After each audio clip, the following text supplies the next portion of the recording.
Hello, I am Bridget Rowe. I'm going to be doing something a little bit different today because I was asked to do a review on the movie called Us. I feel really excited about this review, but I have to forewarn you that it's going to be a deeper meaning from the average review that you're used to, because I am used to interpreting dreams, nightmares, and visions. So this is actually my first movie review. But I'm excited about it because there's so much symbolism inside of this movie. So what I have before you is a brief summary that I want to go over, the symbolism that I noticed, the cool factors, and the different ways that I feel that we can deal with our shadow self, and finally the ending in the conclusion and my thoughts about the movie. So let us begin. Brief summary. So for the brief summary, there's this little girl whose name is Adelaide. And she's at an amusement park in Santa Cruz with her family, where she wanders off because she's being called to a room called Vision's Quest to find herself.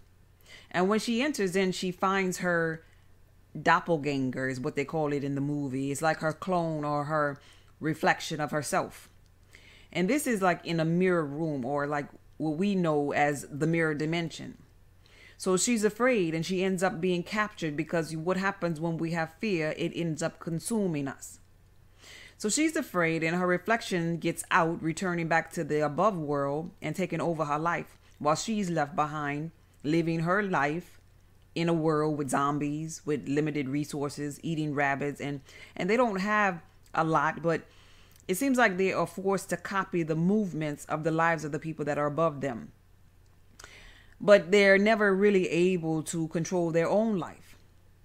And so, as a woman, Adelaide, she marries this man named Gabe, and she has two children, a boy and a girl. The boy, his name is Jason, and then there's a daughter named Zora.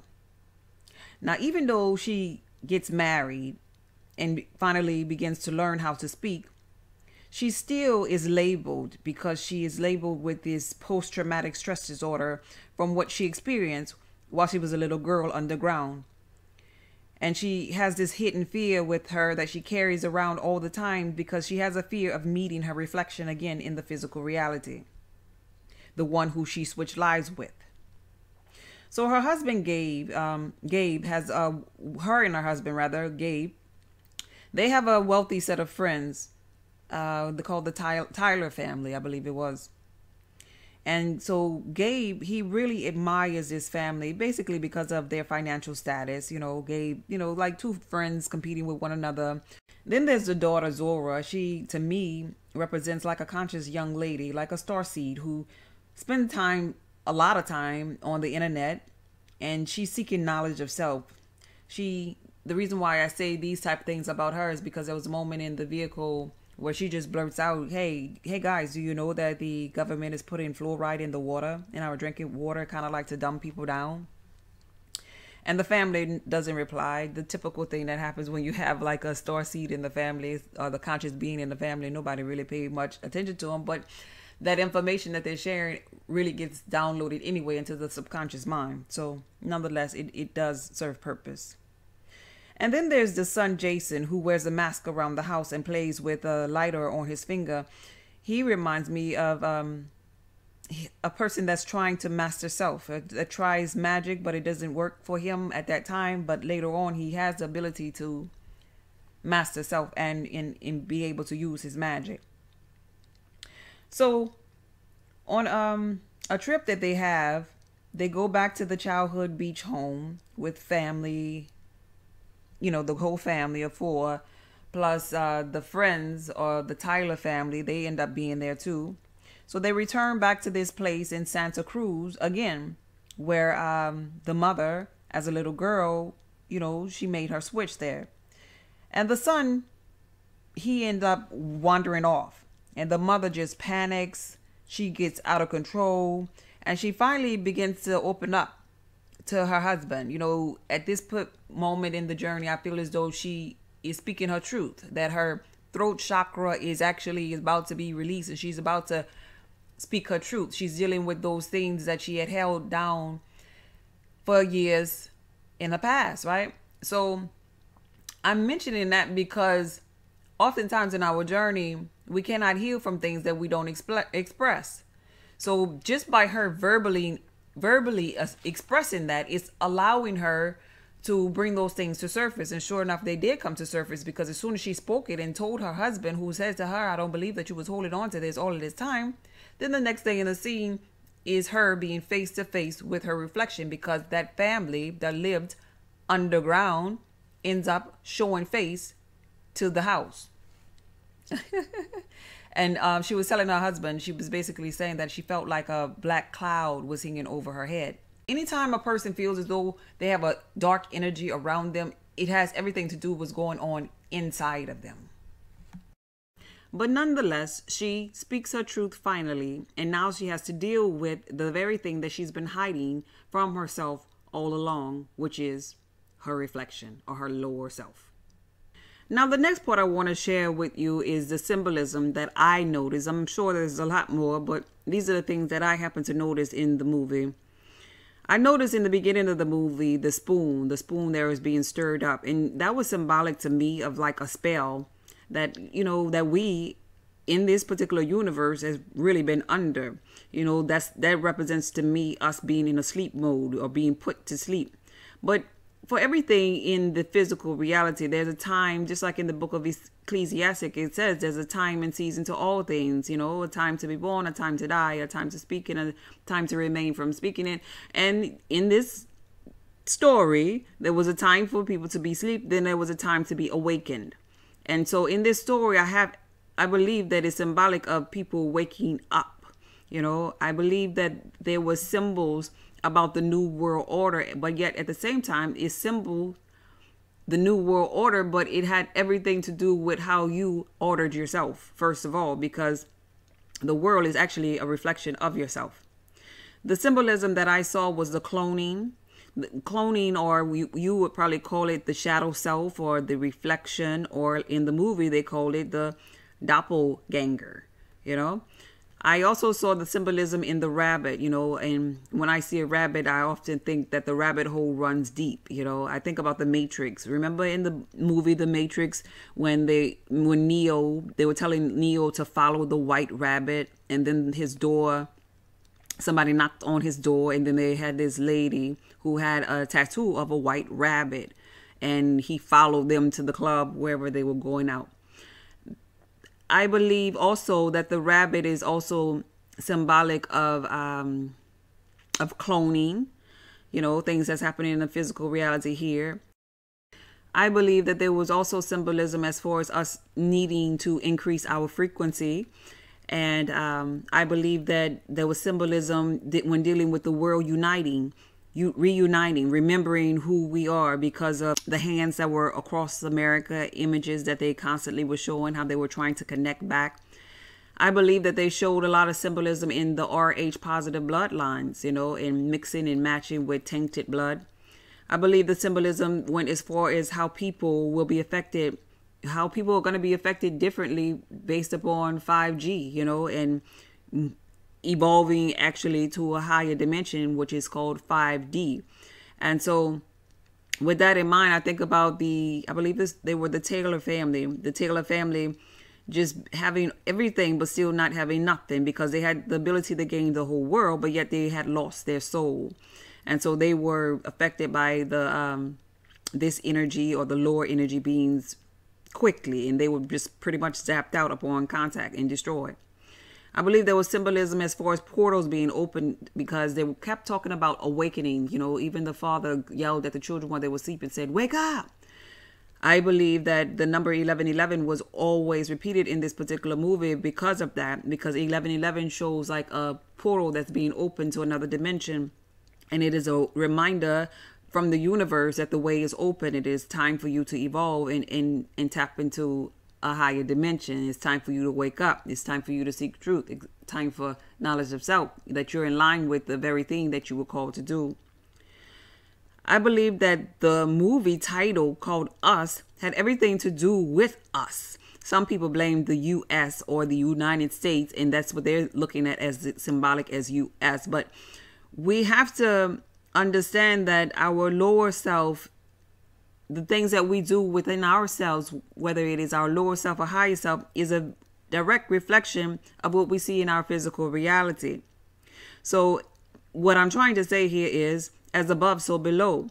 So just like you treat yourself or your others or your reflections is what you're going to get out of your physical reality. If you tax your lower self, if you're not loving your lower self and forgiving your lower self, then that's what you're going to experience here in the physical. You programming yourself, you tainting your own blood, you're eating dead animals willingly, you're doing these things to yourself and not trying to evolve to yourself, not trying to listen or seek knowledge for self, then of course, that's what you're going to experience in this physical reality. And so then we have the lower class people, that they don't have enough resources. If things are harder on them, they seemingly feel as though they have meaningless lives. But yet we have some group of people that can go to certain schools, they can get certain jobs, it's not in balance. So it's like, do unto others as you would have them to do unto you.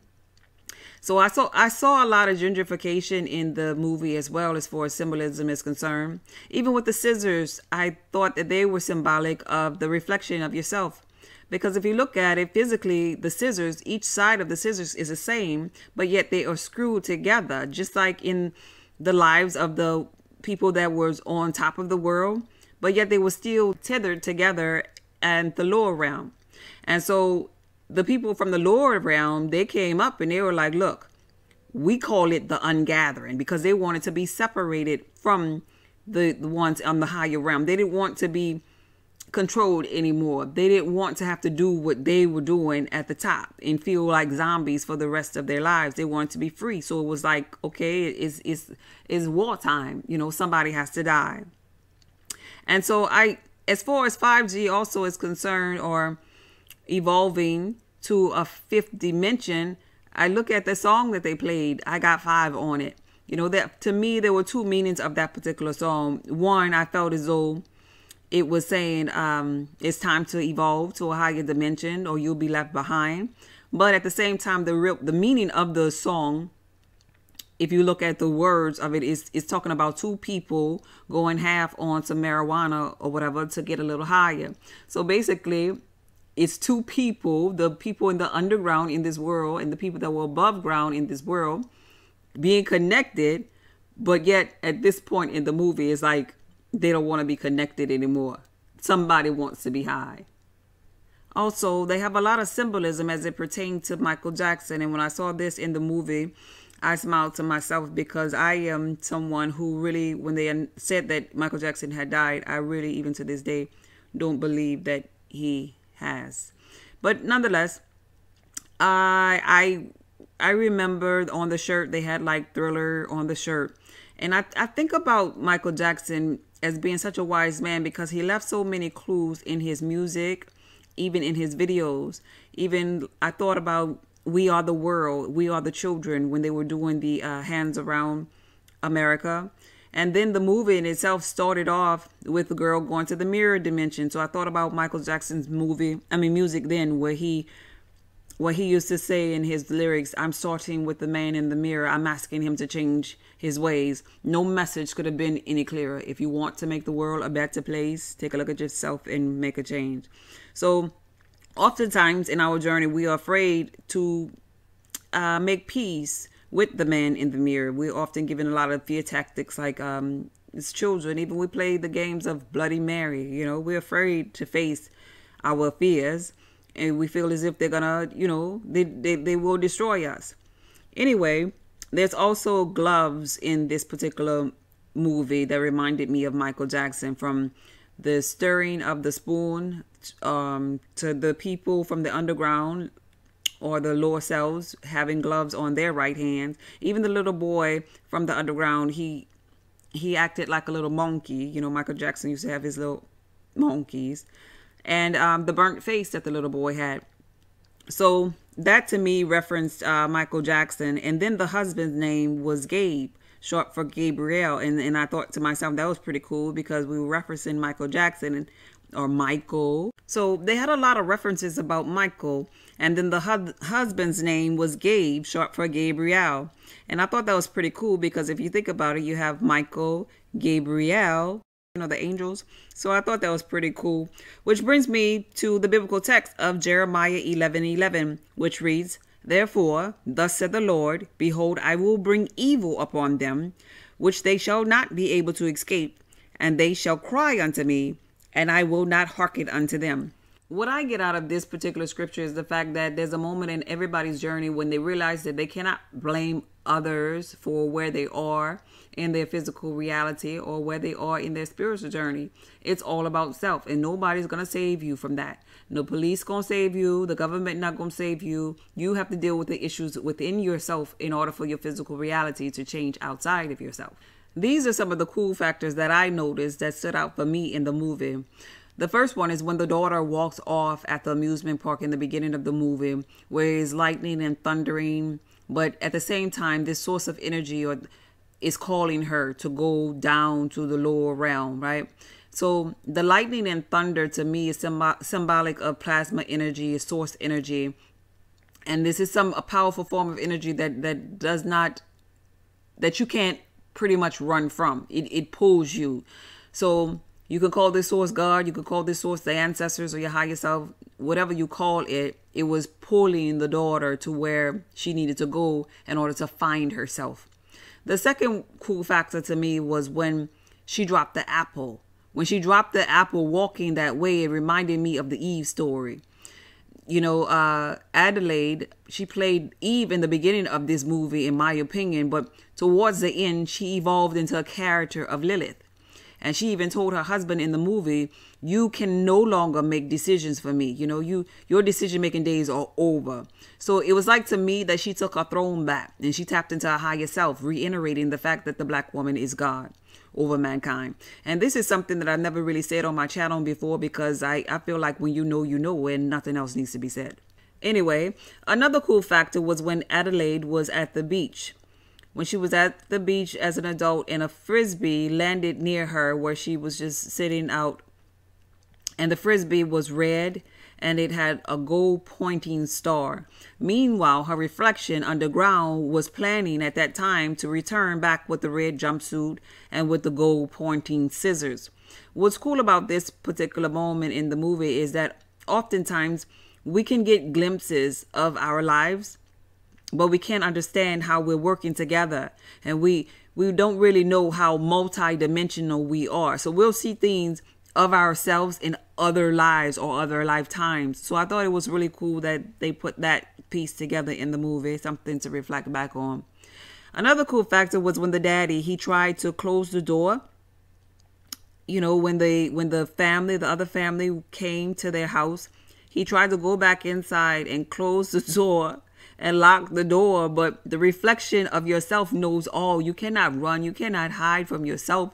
So it was really funny to me when the reflection, or the lower self of the father, Gabe, picked up the rock in front of the door and just found the key where he had hid it and just unlocked the front door and began to, go inside the house. I thought that was pretty cool. And one of the coolest factors for me in this movie was when Jason, the son, when he began to control his reflection, making his reflection do what he wanted it to do instead of battling with him. There was a moment in the movie when Jason started to move back, and he started to move back so his reflection could move back so that, he can destroy it through the fire and kill the reflection. In other words, Jason was saying, I'm the higher self.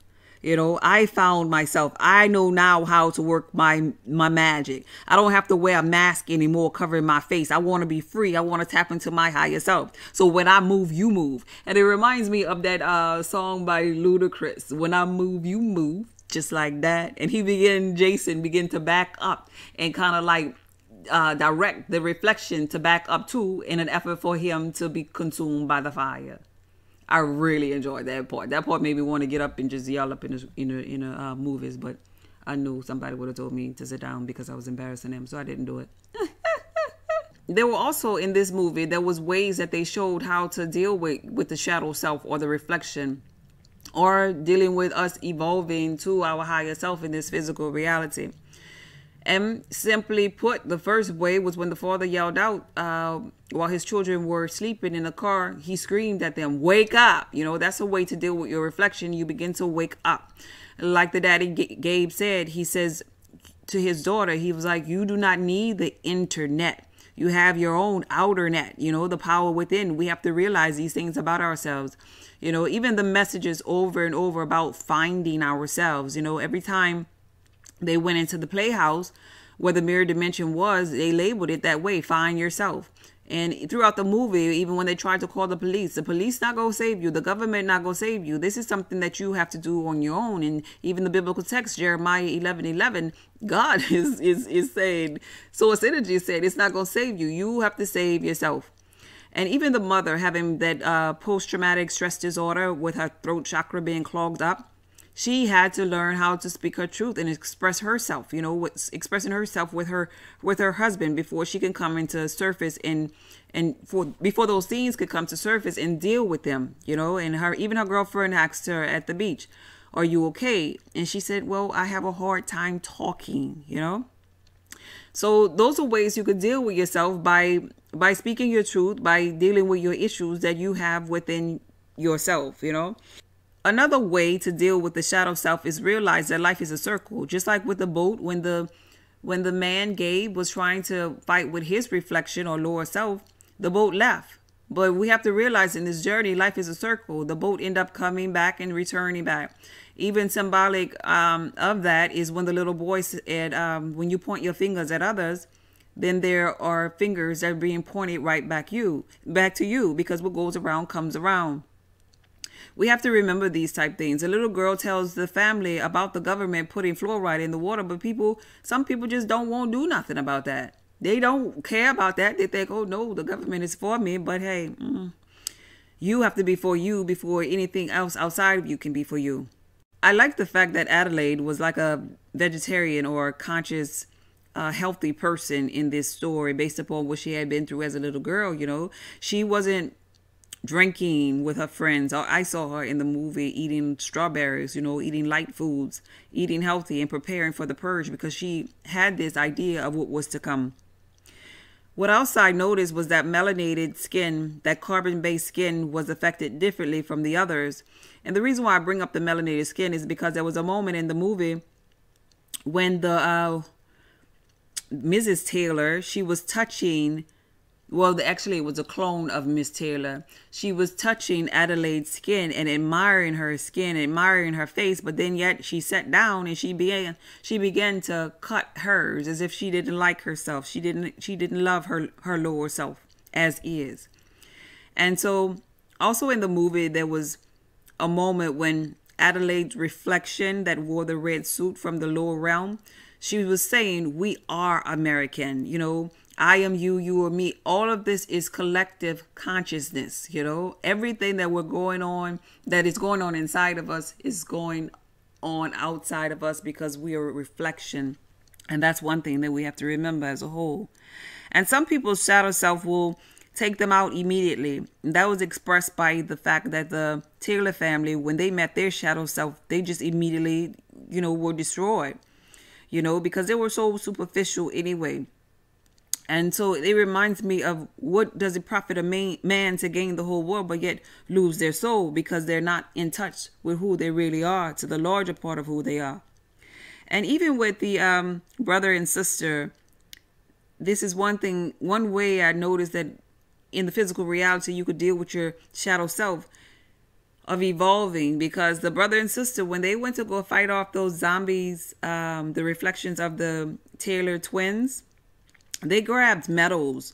They grabbed metal sticks. I think it was like a golf club, but metal sticks. And the other thing that looks like to me was like a rock or a crystal that the boy, Jason, grabbed. It looks almost to me, in the back of it, looked almost to me like it was a crystal amethyst stone. And so pretty much in the physical reality, these are the type of things that'll protect you from the 5G network, that'll help you increase your frequency. So I thought that was really cool that they threw those type of things in. And the final way to become one with the shadow self correlates with the ending of the movie by going within. Adelaide had to Go in that lower place, down the escalator, down the stairs, into the rabbit hole, and deal with her lower self. That is the only way we evolve to our higher self. When we come to the realization that we have to remember or rejoin hands back together again, because we all are reflections of one another. And all things inside of us is showing us a physical reality of the world that we live in. Until then, we will always be our own worst enemy, because a part of us will always be stuck in the lower dimension until we go down there and deal with self. In conclusion, I enjoyed this movie immensely as I sat in my chair with my cell phone light and my notepad. And especially when I got to the part in the movie where they were speaking of Jeremiah 11, because I sat in seat J11, I smiled. So I thought that was really cool. I was asked to watch this movie and to write this review, and so I did. Let me know what you think about the movie in the comments. Be blessed.